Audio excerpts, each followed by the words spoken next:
Bukan firman-Mu yang kami imani.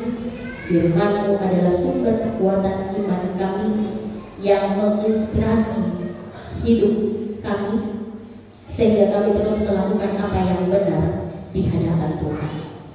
Berfirmanlah kepada kami semua ya Tuhan Allah, karena sesungguhnya kami telah siap sedia membaca dan merenungkan firman Tuhan. Amin.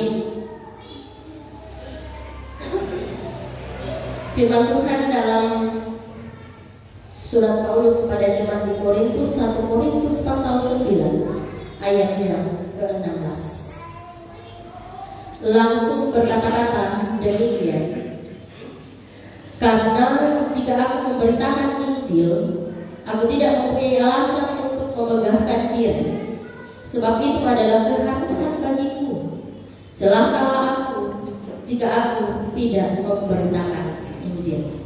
Demikian jawab bacaan kita pada saat ini yang disebut berbahagia, ialah kita semua jemaat Tuhan yang bersama-sama mendengar, bersama-sama membaca dan mampu melakukan firman itu dalam kehidupan kita hari lepas hari. Firman Allah jaya.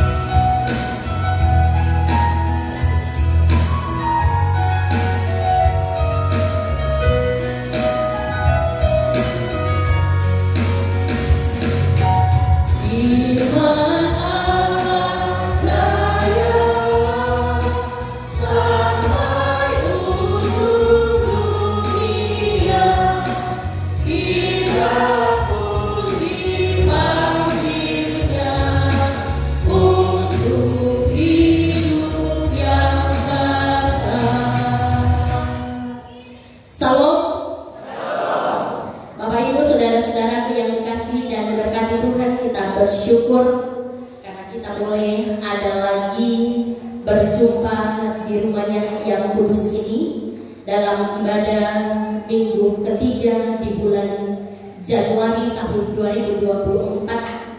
Sekaligus kita bersyukur pada saat ini karena tepat di hari ini tanggal 21 Januari tahun lalu, tahun 111 tahun yang lalu, pada waktu itu tahun 1913, kita sangat bersyukur karena berkat dan anugerah Tuhan melalui para sending yang mengabarkan Injil. Dan pada saat ini kita boleh merasakan bahwa berkat Tuhan begitu luar biasa sampai kepada kita. Saudara-saudaraku yang dikasihi dan diberkati Tuhan, seorang penginjil, ada seorang penginjil dari Makassar datang di Tanah Banggai, tepatnya di Desa Sobol, tepatnya itu di tanggal 21 Januari tahun 1913.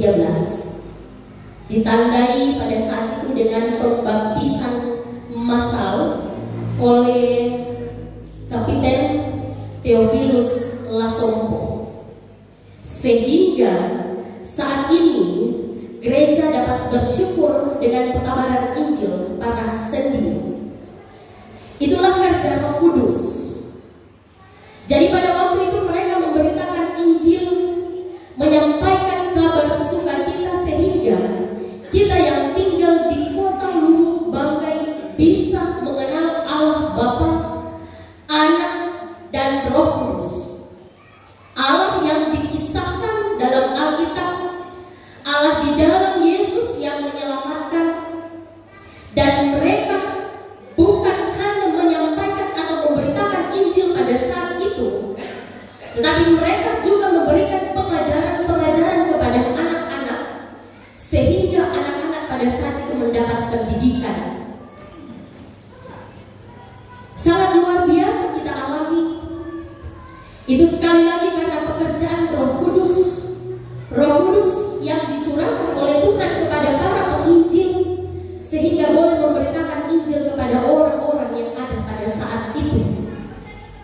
Sekali lagi, gereja Kristen di Lubuk Banggai sangat bersyukur karena pekerjaan Tuhan di tanah Lubuk Banggai sangat luar biasa. Tanah Lubuk Banggai, tanah yang diberkati oleh Tuhan.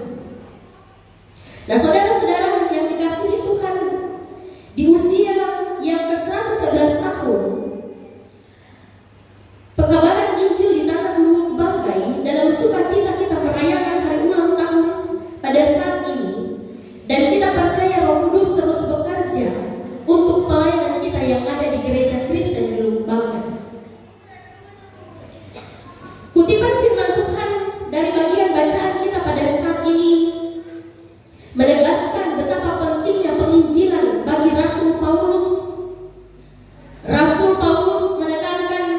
dengan benar bahwa tanpa Injil semua kaum di muka bumi ini akan binasa.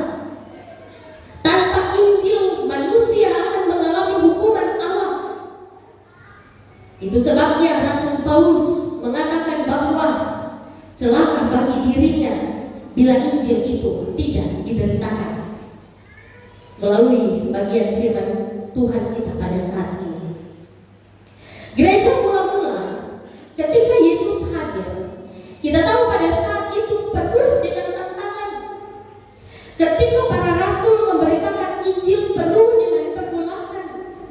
Mau ikut Yesus berarti harus menderita. Karena itu pada zaman itu memang banyak yang menderita, dibunuh karena Injil. Dari sini kita dapat belajar bahwa memang menjadi murid Yesus, jadi pengikut Yesus, memberitakan firman, menyampaikan Injil itu tidak mudah dari dulu sampai sekarang ini. Penuh dengan tantangan, penuh dengan pergolakan. Jangankan dari luar, tantangan itu datang dari diri kita sendiri.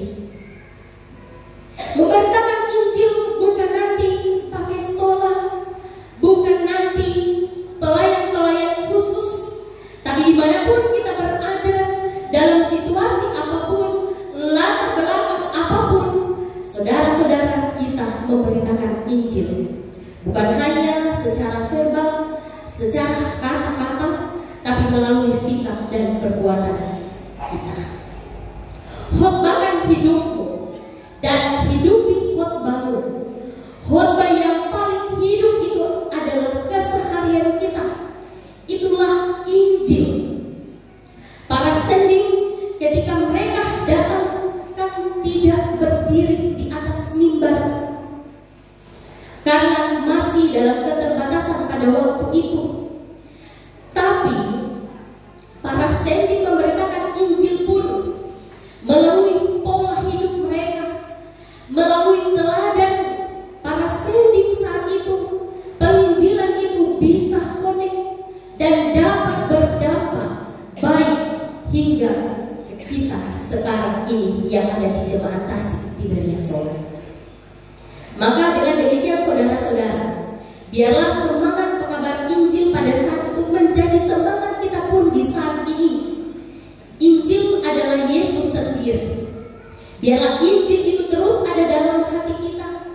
Biarlah Injil itu terus ada dalam keluarga kita.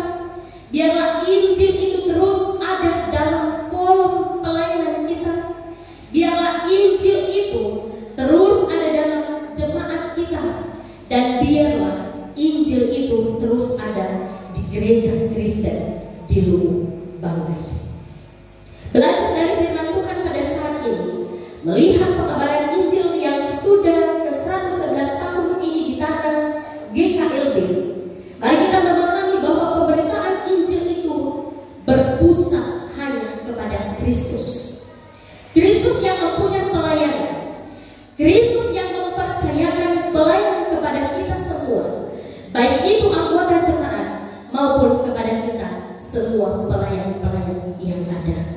Kita semua merupakan alat Kristus.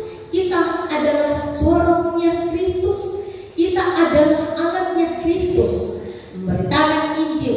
Jadi duta Kristus itu dimulai dari keluarga kita masing-masing. Sebagai suami, sebagai istri, sebagai orang tua dan anak-anak. Mari kita beritakan Injil. Kita dipakai oleh Tuhan dimanapun kita berada. Kita fokus kepada Kristus yang adalah Injil itu sendiri. Dan biarlah kiranya Injil menjadi seluruh langkah perjalanan hidup kita. Biarlah kiranya melalui kebenaran firman Tuhan ini memberkati kita semua, menyertai gereja Kristen di Luwu Banggai, dan kitalah yang akan melanjutkan pelayanan ini hari ini, esok, dan selama-lamanya. Selamat